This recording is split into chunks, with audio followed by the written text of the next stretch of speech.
in the American public just by reading the signs in some of these movements. I think one of my favorite was a mom carrying a sign saying, "My kid is not your ATM."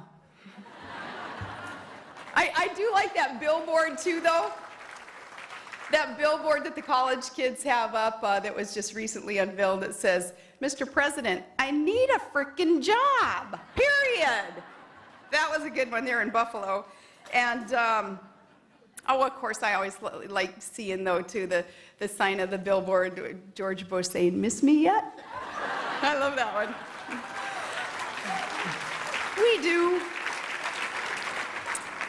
Because when Washington goes on a spending spree and starts borrowing money to take over and bail out insurance companies and financial institutions and the banks, the automakers, and keeps spending endlessly and running up dangerously unsustainable debt and deficits and expect that our kids and our grandkids are going to pay the bills for us for our overspending today, I think that's immoral. It's unethical, it's not right, and I think that all of us agree on that. And when that happens, I think a whole lot of moms who are concerned about government handing our kids the bill, it's generational theft too, we're stealing opportunities from the future of America. We rise up and moms say, "Come on, now that's enough. That is enough, and we're going to do something about this." And Washington, let me tell you, you no doubt don't want to mess with moms who are rising up. They're in Alaska. I always think of the mama grizzly bears that rise up on their hind legs when somebody's coming to attack their cubs, to do something adverse toward their cubs. No, the mama grizzlies, they rear up. And, you know, if you thought pit bulls were tough, well, you don't want to mess with the mama grizzlies. And I think there are a whole lot of those in this room. And that's what we're seeing with all these women who are banding together, rising up, saying, "No, this isn't right for our kids and for our grandkids." And women leading the grassroots people's movement. Many of the Tea Party leaders, most of them are women. So some common sense constitutional conservative women taken to the streets right now, organizing on that grassroots level. This is so good for our republic. It's so good for a republic within a democracy to have this rising up, this awakening. It's very, very healthy for our republic. Others are putting it all on the line, as I say, running for office, being so bold, and those who are endorsed and nurtured by the Susan B. Anthony list, we so appreciate you. When I see how many great women candidates are running, it kind of reminds me of that campaign button that we had in 2008. It showed a pink GOP elephant on it, and it said, "It's a girl." And maybe that was a single girl reference then, but this year, look out, Washington, because there's a whole stampede of pink elephants crossing the line in the ETA, stampeding through. The ETA is November 2nd, 2010.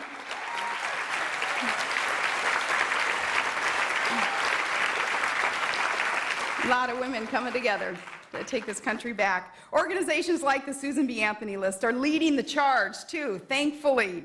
You play such a crucial and unique role in the pro-family, pro-woman, pro-life movement because you support pro-life women candidates. And that is a group that must continue to grow in numbers.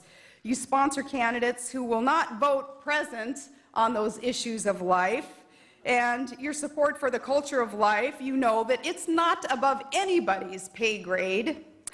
We proudly stand up and we speak out for those most in need of our protection, those most vulnerable, and we're not shy about doing so.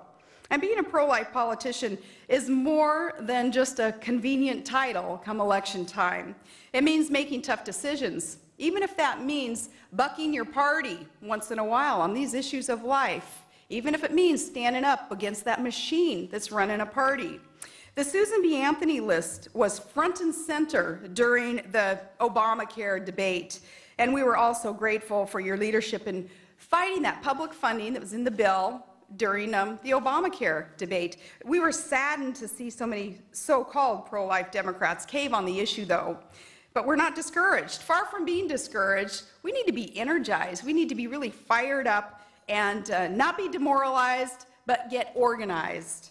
Elections have consequences, and we've seen some of the manifestations of that already in the recent elections and in some of the recent polls. We've seen the consequences of those who said that they were something, get into office, cast their votes, and prove that they're something else. We won't forget those who promised to hold firm against government funding of abortion, but caved at the last minute in exchange for a non-binding executive order promised by the most pro-abortion president to ever occupy the White House. We will not forget. We won't forget, and come November, our new pro-life, pro-woman majority will actually be pro-life when it counts, when those votes are needed.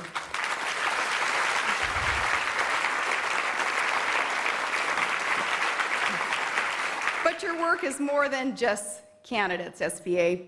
You act as a representative for all feminists who believe in the culture of life.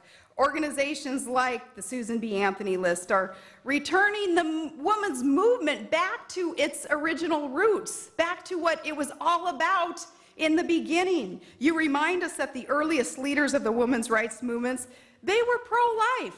Women like your namesake and like Elizabeth Cady Stanton, Sarah Norton, and Alice Paul, who of course was the author of the original Equal Rights Amendment back in 1923, she said abortion is the ultimate exploitation of women.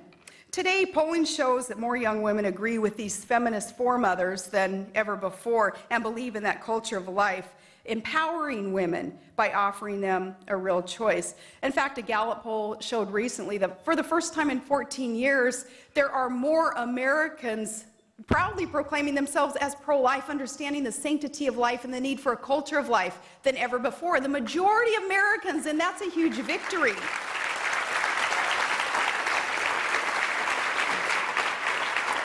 Together, our pro-woman sisterhood is telling these young women that they are strong enough and smart enough, they are capable to be able to handle an unintended pregnancy and still be able, in less than ideal circumstances, no doubt, but still be able to handle that, give their child life, in addition to pursuing career and pursuing education, pursuing avocations.